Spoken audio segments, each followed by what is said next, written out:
Som al castell de Miravet, castell templer de la Ribera d'Ebre. I a part de tot el conjunt monumental que tenim, aquí dalt, recte, això és el que s'anomena la plaça de la Sang. Per què?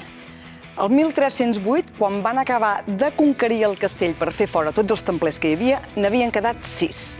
Diu la tradició, que no la història, que els van portar aquí dalt a tots 6 i els van degollar. I que les rajoles, van quedar xupades, totes elles fent un vessal immens de sang.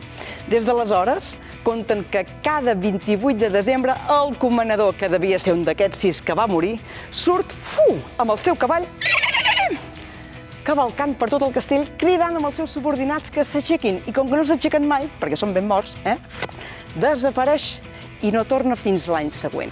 Tot això passa aquí, a Miravet. Història o no, són coses per poder-se saber. I si en voleu saber molt més, us conhortem a veure el capítol de Patrimoni de Llegenda, titulat Miravet, Bruixes i Canterers.